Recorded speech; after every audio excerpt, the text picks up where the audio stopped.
L'uscita di Top Gun Maverick è l'occasione per parlare più in generale di questo mito che è stato nell'immaginario maschile e giovanile, questo famoso film iconico del 1986 che si chiamava Top Gun.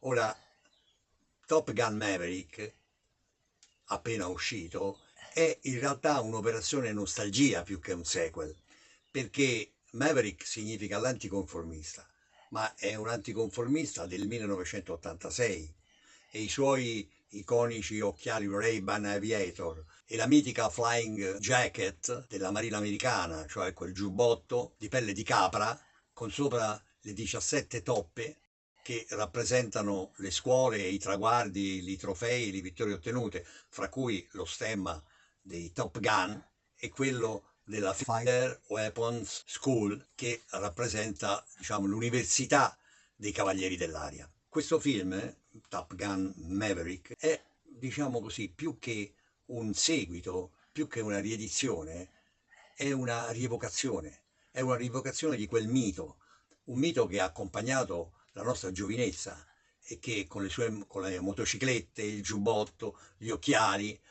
gli aerei che sfrecciano nell'aria, i duelli nel cielo, ha rappresentato nel nostro immaginario il moderno eroismo, la suggestione che poteva avere un ragazzo e un giovane nel Medioevo e nel Rinascimento nei confronti dei cavalieri.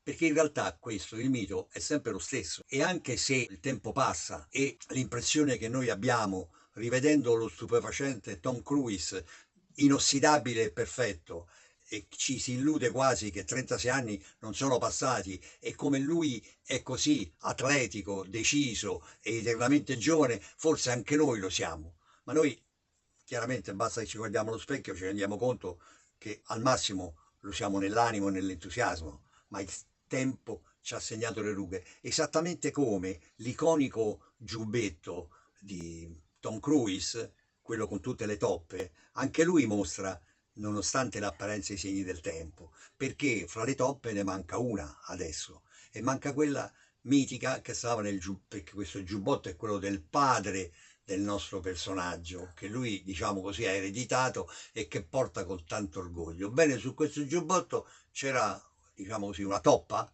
uno stemma, che era la bandiera di Taiwan e la bandiera giapponese, che adesso è scomparsa, non c'è più. Perché? Perché purtroppo il mercato deltaregge e siccome il coproduttore di questo attuale film Maverick è cinese, non gradiva la presenza di Taiwan e del Giappone e la bandiera è stata eliminata. Così si perdono le memorie dei padri e così sorgono nuovi imperi. Ma al di là di questo, possiamo anche pensare che fra 36 anni lo stesso Tom Cruise, come sempre inossidabile e smagliante, magari con gli occhi a mandorla, combatterà di nuovo, forse nei cieli della Cina o addirittura nella stratosfera, perché non lo ferma nessuno. Ora, come accennavo prima, questo mito con i Cavalieri dell'Aria è la ragione per cui poi questo film continua a godere di grande successo ed accendere di entusiasmo le persone, perché si basa proprio su due miti fondanti, che sono due miti fondanti maschili all'apparenza, ma in realtà che sono comuni a maschi e femmine, a uomini e donne, a tutti, alle persone indipendentemente dal sesso, perché sono due miti che appartengono all'infanzia dell'uomo, cioè all'infanzia non come tenera età, ma come età dell'innocenza, età dell'entusiasmo, età del desiderio di affermarsi e di conoscere la vita. Il primo di questi miti è quello del cavaliere senza macchia e senza paura. Che sia il Cavaliere della Valle Solitaria con Alan Ladd, che sia Robert De Niro, il tassista di Taxi Driver, che sia Harrison Ford di Blade Runner, il mito è sempre lo stesso, è questo cavaliere solitario, ramingo, scontroso, forse, che però con il cuore duro all'apparenza, capace di sconfiggere il nemico, ma capace di impietosirsi per l'orfano o per la fanciulla inerme e improvvisamente il cavaliere diventa il gentiluomo, diventa colui che soccorre, diventa colui che abbiamo sempre aspettato, il principe azzurro oppure il fratello maggiore che ci protegge, oppure l'amico coraggioso che ci accompagna nel buio. Ecco, questo mito è un mito inscalfibile, proprio come Tom Cruise, e sottintende la trama di questo film con un altro mito che si accompagna sempre a questo tipo di film, ed è il mito dell'eterna giovinezza, della capacità di sconfiggere la morte. E il mito dell'eterna giovinezza si lega proprio con la ricerca dell'eternità. Ma la ricerca dell'eternità noi sappiamo che c'è impossibile e può accadere soltanto attraverso la continuazione della specie, attraverso la protezione di una piccola vita, attraverso la protezione di un cucciolo al quale insegniamo tutto quello che abbiamo saputo e che quindi ci darà l'illusione che quanto abbiamo vissuto non andrà perduto. È proprio questo, questi due miti che si intrecciano, che a mio giudizio sono all'origine della eterna giovinezza di Top Gun, perché proprio rivisitandoli e proprio mettendoli in maniera moderna vengono rappresentati in maniera così diretta e quindi è tutto splendente, giovanile, inossidabile, entusiasta, vitale. Ecco, il merito di questo nasce soprattutto da il primo regista del film, che era Tony Scott. Tony Scott era il fratello del più famoso Ridley Scott, e Ridley Scott aveva un'importante società di pubblicità, ma il successo dei suoi film lo costrinse praticamente a rallentare l'attività nella società di pubblicità, e quindi chiese al fratello Tony di dargli una mano. Tony si occupò con grande abilità della società, girò una serie di importanti spot pubblicitari e fra questi girò uno spot interessantissimo sulla Saab 900. Sì, la Saab 900, che sarebbe proprio una macchina che abbiamo rivisto ultimamente protagonista di un film Oscar che si chiama Drive My Car. Ecco, questa Saab degli anni 80 era nello spot di Tony Scott, gareggiava all'alba con un jet su una pista, ma questa ripresa di per sé stessa, diciamo, fredda e tecnologica, veniva esaltata da Tony Scott con un gioco di obiettivi, di nebbie, di suggestioni, e quindi dava a questa sfida un sapore misterico, di grande suggestione, di grande fascino. Don Simpson e Jerry Bruckheimer, i due produttori importanti e famosi, avevano appena da poco prodotto il grande successo mondiale di Flashdance, avevano visto questa pubblicità e quindi avevano deciso di fare un film proprio sui Top Gun, e quindi si sono rivolti a Tony Scott.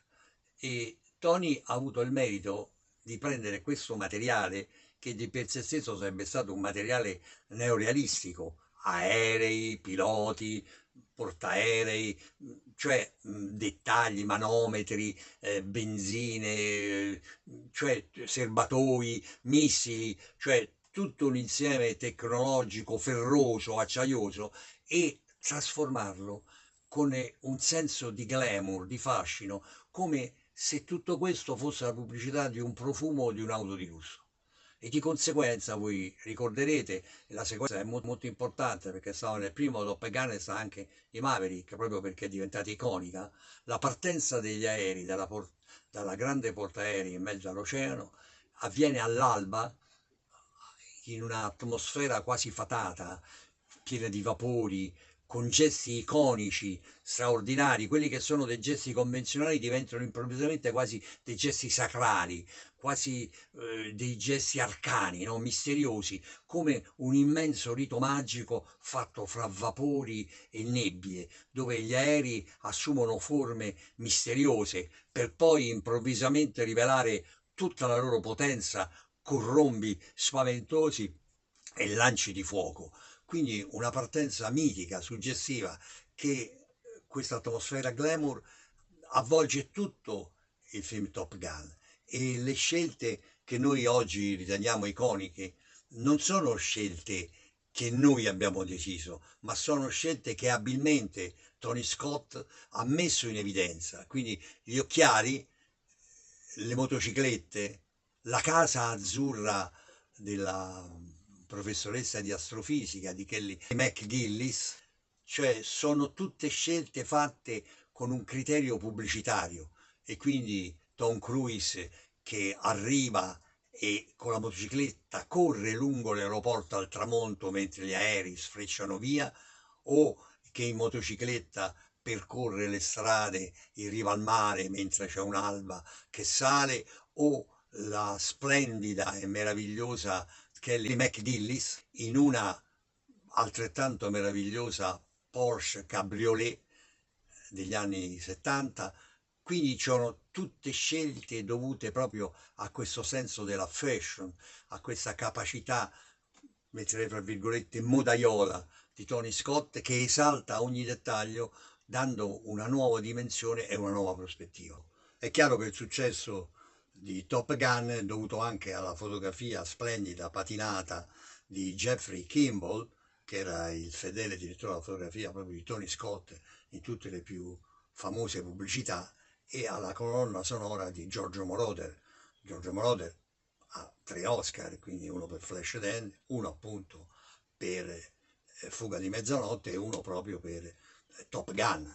E quindi Moroder, che è anche il maestro della disco music ed è anche uno dei pionieri della musica elettronica, riesce proprio a dare in questa colonna sonora, diciamo, il lirismo ruggente dei motori. Cioè, scusatemi questo bisticcio in termini, però in realtà è proprio questa sua musica, sembra far cantare i jet nel cielo, quindi di grande suggestione e di grande intelligenza e sensibilità, e non a caso gli Oscar che ha preso nella sua carriera lo testimoniano. Un altro cenno importante al film è l'interpretazione di Val Kilmer, Iceman, acerrimo nemico di Tom Cruise, ma in realtà leale cavaliere del cielo e leale cavaliere come in tutti i poemi cavallereschi che si rispettano. E sicuramente anche da Kelly McGillis, l'affascinante attrice che già ci aveva sedotto in Witness, nella parte di una vedova Amish silenziosa, seducente e misteriosa. È chiaro che il successo di Top Gun aveva spinto sia Cruise che Bruckmeier a voler ripetere assolutamente questo successo. Tuttavia, fin dagli anni 90 tentarono di farlo, ma il Dipartimento della Difesa americano, siccome aveva cambiato gli F-14 Tomcat, cioè i gattacci, li aveva cambiati con dei nuovi aerei, non voleva che venissero rivelate le caratteristiche di manovrabilità e di velocità di questi nuovi aerei, e quindi mise il veto alla produzione. Per cui Bruckmeier e Tom Cruise con Tony Scott ripiegarono su Giorni di Tuono la storia di sempre di piloti, ma in questo caso di piloti automobilistici, i piloti delle gare NESCAP che vanno a 320 km all'ora. Però il sogno di rifare Top Gun continuava, e quindi negli anni ci sono susseguiti annunci, propositi, progetti, finché nel 2018 Tom Cruise e Bruckmeier sono riusciti a di nuovo combinare la situazione. Il film è stato affidato a Joseph Kosinski, che viene definito il mago dei CGI, cioè il mago degli effetti, un regista, non un effettista, un regista capace di manovrare e di destreggiarsi fra questi effetti speciali ridimensionali, e l'aveva già fatto proprio dirigendo Tom Cruise in Oblivion e precedentemente invece dirigendo Tron Legacy, e quindi mostrando la sua abilità e la sua capacità. E quindi Kosinski chiaramente ha chiamato alla fotografia Claudio Miranda, il direttore della fotografia cileno di origine italiana, con il quale ha girato tutti i suoi film, e ha confezionato questo nuovo film tenendo presente la lezione di Tony Scott. Infatti il film funziona esattamente nella stessa maniera e funziona esattamente con lo stesso carisma e con la stessa carica, e diciamo pure praticamente con la stessa storia, anche se questa volta Tom Cruise acquisisce una consapevolezza quasi dolorosa della sua leadership. Non è più il ragazzo entusiasta, sfacciato, anticonformista. Sì, rimane un anticonformista, ma diciamo che il tempo lo ha maturato, quindi più attento e anche più rispettoso degli altri.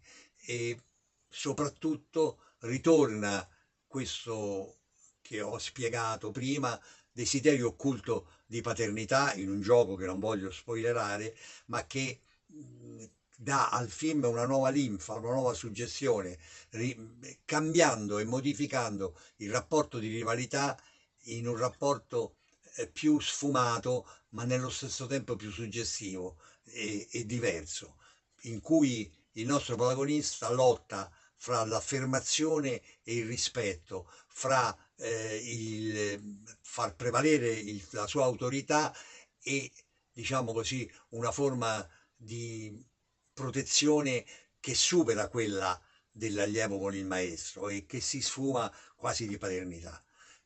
L'amore non poteva mancare, come non potevano mancare le motociclette e come non potevano mancare gli aerei, che sono gli stupendi F-18, Super Hornet, i calabroni volanti, quelli col pungiglione, quelli che noi a Roma li chiamiamo gli ammazzasomari, per dire quanto sono micidiali e tremendi.